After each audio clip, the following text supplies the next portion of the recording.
Hello, നമസ്കാരം. എല്ലാവർക്കും എൻ്റെ പുതിയൊരു വീഡിയോയിലേക്ക് സ്വാഗതം. അപ്പം ഞാനുണ്ടല്ലോ ഇന്നൊരു ബനാന കേക്കാണ് ഉണ്ടാക്കാൻ പോകുന്നത്. അപ്പോൾ അതിന് വേണ്ടിയിട്ട് കുറച്ച് വലിയ ബൗളിൽ എന്ന് വെച്ചാൽ നമ്മൾ മിക്സിംഗ് ഒക്കെ ചെയ്യണ്ടേ. അപ്പോൾ കുറച്ച് വലിയ ബൗളിലേക്ക് ഒരു 3 ബനാന, നോർമൽ ബനാന കേട്ടോ. അപ്പോൾ അതിടുക. എന്നിട്ട് അത് നല്ലോണം ഒന്ന് ഉടച്ച് കൊടുക്കുക. ഒരു ഫോർക്ക് വെച്ചിട്ട് നല്ലോണം ഉടച്ച് കൊടുക്കുക കേട്ടോ. അപ്പോൾ ഇതിന് നല്ല പഴുത്ത പഴം തന്നെ എടുക്കണം. അപ്പോൾ വേഗം ഉടഞ്ഞ് കിട്ടും. അപ്പോൾ ഇത് നല്ല പേസ്റ്റ് പോലെ ഒന്ന് ഉടച്ചെടുക്കുക. മിക്സിയിലിടണ്ട കേട്ടോ, അത് ഒരുമാതിരി സ്റ്റിക്കി സ്റ്റിക്കി പോലെ ആവും. അപ്പോൾ ഇങ്ങനെ ഉടച്ചെടുക്കുന്നതായിരിക്കും ബെറ്റർ ആവുക. അപ്പോൾ ഇത് നല്ലോണം നമുക്ക് ഈ ഫോർക്ക് വെച്ചിട്ട് നല്ലോണം ഒന്ന് ഉടച്ചെടുക്കാം കേട്ടോ, പേസ്റ്റ് പോലെ. പിന്നെ ഞാൻ ആദ്യമേ തന്നെ പറയാം, ഞാൻ ഒരു കോഴ്സിനും പോയിട്ടൊന്നുമല്ല.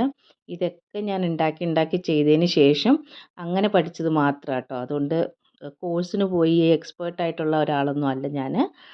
അപ്പോൾ ഇത് ഇവിടെ നല്ലോണം പേസ്റ്റ് ആയിട്ടുണ്ട് നമ്മുടെ ബനാന. ഇതിലേക്ക് ഞാനിപ്പം ബാക്കിയുള്ള ഇൻഗ്രീഡിയൻസ് ഇടാൻ പോവാണ്. ഇതിലേക്ക് ഒരു മുട്ട ഇടുക കേട്ടോ. എന്നിട്ട് നല്ലോണം ബീറ്റ് ചെയ്ത് കൊടുക്കാം. നല്ല സോഫ്റ്റ് ആവണം കേട്ടോ നമ്മുടെ ഈ ഒരു മിക്സ്. അപ്പോഴേ കേക്ക് നല്ല സോഫ്റ്റ് ആയിട്ടിരിക്കുള്ളൂ.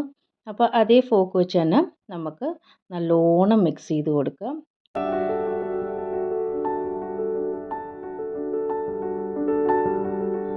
എന്നിട്ട് ഞാൻ ഒരു 3/4 ഗ്ലാസ് പൊടിച്ച പഞ്ചസാരയാണ് ഇട്ടേക്കുന്നത്. അപ്പോൾ അതും കൂടെ ചേർത്ത് നല്ലോണം മിക്സാക്കി കൊടുക്കാം.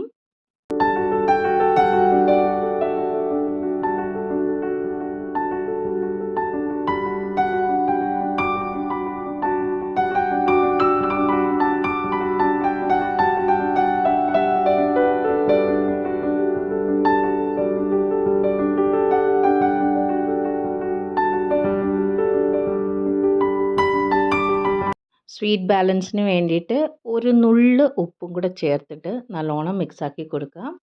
എന്നിട്ട് വനില എസൻസ് ഒരു 2 ടീസ്പൂൺ ഞാൻ ഇടുന്നുണ്ട്. അപ്പോൾ ടീസ്പൂണാട്ടോ. ഇത് നമുക്ക് മുട്ടയുടെ സ്മെല്ലും അറിയാണ്ടിരിക്കും. പിന്നെ നമ്മുടെ കേക്കിന് നല്ല ഫ്ലേവറിനും വേണ്ടിയിട്ടാണ്. അപ്പോൾ അതില്ലെങ്കിൽ നിങ്ങൾക്ക് വേറെ എന്തെങ്കിലും ഫ്ലേവർ ഇടണമെങ്കിൽ അതും ഇടാം കേട്ടോ. എനിക്ക് തോന്നുന്നു ബനാന കേക്കിന് വനില എസൻസ് തന്നെയാണ് നല്ലത്. എന്നിട്ട് ഇത് നല്ലോണം ഒന്ന് പതപ്പിച്ച് കൊടുക്കുക. നല്ലോണം അടിച്ച് ബീറ്റ് ചെയ്തിട്ട് പതപ്പിച്ച് കൊടുക്കുക. കൂടെ തന്നെ ഒരു 1/4 ഗ്ലാസ് സൺഫ്ലവർ ഓയിലും കൂടെ ഒഴിക്കുന്നുണ്ട്. എന്നിട്ട് അതും കൂടെ നല്ലോണം മിക്സാക്കി കൊടുക്കുക. കാണുമ്പോൾ വലിയ പ്രോസസ്സായിട്ട് തോന്നും. പക്ഷേ എല്ലാം എടുത്ത് വെച്ചിട്ടുണ്ടെങ്കിൽ, റെഡിയാക്കി വെച്ചിട്ടുണ്ടെങ്കിൽ വേഗം തന്നെ നമുക്കിത് മിക്സാക്കി എടുക്കാവുന്നതേ ഉള്ളൂ. അപ്പോൾ ഇതും കൂടെ നല്ലോണം ഒന്ന് പതപ്പിച്ച് കൊടുത്തതിന് ശേഷം നമുക്കിതൊന്ന് റെസ്റ്റ് ചെയ്യാൻ വെക്കാം. എന്നിട്ട് നമുക്ക് ഡ്രൈ ഇൻഗ്രീഡിയൻസ് എടുക്കാം. അപ്പോൾ ഞാൻ 2 ഗ്ലാസ് മൈദയാണ് എടുത്തിരിക്കുന്നത്. അതിലേക്ക് ഓരോരോ ടീസ്പൂൺ വെച്ചിട്ട് baking powder and baking soda. അപ്പോൾ ഒരു സ്പൂൺ ബേക്കിംഗ് പൗഡർ, ഒരു സ്പൂൺ ബേക്കിംഗ് സോഡ ഇടുന്നുണ്ട്. അപ്പോൾ അതും കൂടെ നല്ലോണം ഒന്ന് മിക്സാക്കി കൊടുക്കാം. ഇപ്പോൾ നിങ്ങൾക്ക് ഇങ്ങനെ ചെയ്തിട്ട് നല്ലോണം മിക്സ് ആവുന്നില്ലെങ്കിൽ ഒരു ഫിൽറ്ററിൽ നമ്മുടെ ജല്ലടയില്ലേ, അപ്പോൾ അതിലിട്ട് കൂടി നിങ്ങൾക്ക് എടുക്കാം. എന്നിട്ട് അത് നല്ലോണം മിക്സ് ആക്കിയതിന് ശേഷം നമ്മുടെ വെറ്റ് ഇൻഗ്രീഡിയൻസ് ഇല്ലേ, അതായത് മുട്ട, പഴം, പഞ്ചസാരയൊക്കെ അതെടുത്തിട്ട് നമുക്ക് ഈ പൗഡർ കുറേശ്ശെ ആയിട്ട് അതിലിട്ട് മിക്സ് ചെയ്ത് കൊടുക്കാം. അപ്പോൾ നമ്മൾ മിക്സ് ചെയ്യുമ്പോഴാണ് അറിയുക നമുക്കിനിയും കുറച്ചും കൂടെ എന്താ പറയുക, വെള്ളം ചേർക്കണോ വേണ്ടായോ എന്നൊക്കെ.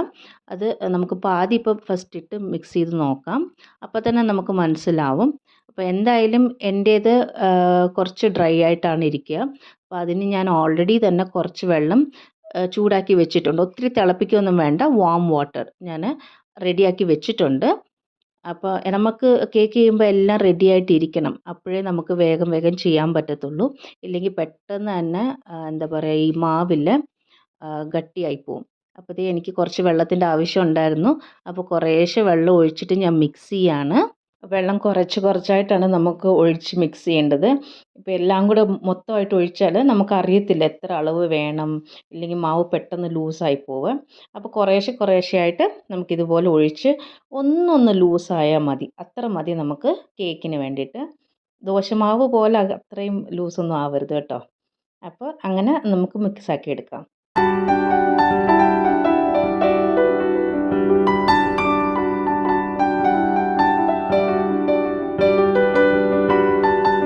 ഇപ്പോൾ നമ്മുടെ ബനാന കേക്കിൻ്റെ മാവ് റെഡി ആയിട്ടുണ്ട്. ഞാൻ ബേക്കിംഗ് വെസലിൽ കുറച്ച് എണ്ണ തേച്ചിട്ട് പിന്നെ ബട്ടർ പേപ്പർ അത് സൈസിൽ കട്ട് ചെയ്ത് വെച്ചിട്ടുണ്ട്. അതിലേക്ക് നമ്മൾ മിക്സ് ചെയ്ത കേക്കിൻ്റെ മാവ് ഒഴിക്കാം കേട്ടോ. എല്ലാം നമുക്ക് മൊത്തത്തിൽ ഒഴിച്ചിട്ട്, എനിക്ക് കുറച്ച് കൂടുതൽ കേക്ക് വേണമായിരുന്നു, അതുകൊണ്ടാണ് ഞാൻ 2 ഗ്ലാസ് മൈദ എടുത്തത്. അപ്പോൾ നിങ്ങൾക്ക് കുറവാണ് വേണ്ടെങ്കിൽ അതിനനുസരിച്ച് നിങ്ങൾക്ക് കൂട്ടുകയോ കുറയ്ക്കുകയോ എങ്ങനെയാണെങ്കിലും ചെയ്യാം. അപ്പോൾ ഇതൊന്ന് തട്ടി കൊടുക്കാം, കുറച്ച് എയർ ബബിൾസ് ഒക്കെ ഒന്ന് പോകാനായിട്ട്. എന്നിട്ട് ആ ഫോക്ക് വെച്ചിട്ടൊന്ന് നമുക്കൊന്നിങ്ങനെ ഒന്ന് ആക്കി കൊടുക്കാം, വരഞ്ഞു കൊടുക്കാം. ഞാൻ അവനിലാണ് ചെയ്യുന്നത് കേട്ടോ കേക്ക്. അപ്പോൾ ഒരു 180 ഡിഗ്രിയിൽ 10 മിനിറ്റ്സ് പ്രീ ഹീറ്റ് ചെയ്തതായിരുന്നു.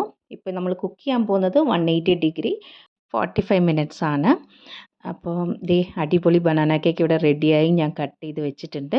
കേക്ക് റെഡിയായ ഉടനെ തന്നെ കട്ട് ചെയ്യരുത് കേട്ടോ, കുറച്ച് നേരം ഒന്ന് തണുത്തതിന് ശേഷം വേണം കട്ട് ചെയ്യാനായിട്ട്. അപ്പോൾ എല്ലാവരും ഈ റെസിപ്പി ഒന്ന് ട്രൈ ചെയ്യുമെന്ന് ഞാൻ വിചാരിക്കുന്നു. എല്ലാവർക്കും ഈ വീഡിയോ ഇഷ്ടപ്പെട്ടെങ്കിൽ പ്ലീസ് ലൈക്ക് ചെയ്യുക, ഷെയർ ചെയ്യുക, കമൻറ്റ് ചെയ്യുക. അടുത്ത വീഡിയോയിലൂടെ കാണാം.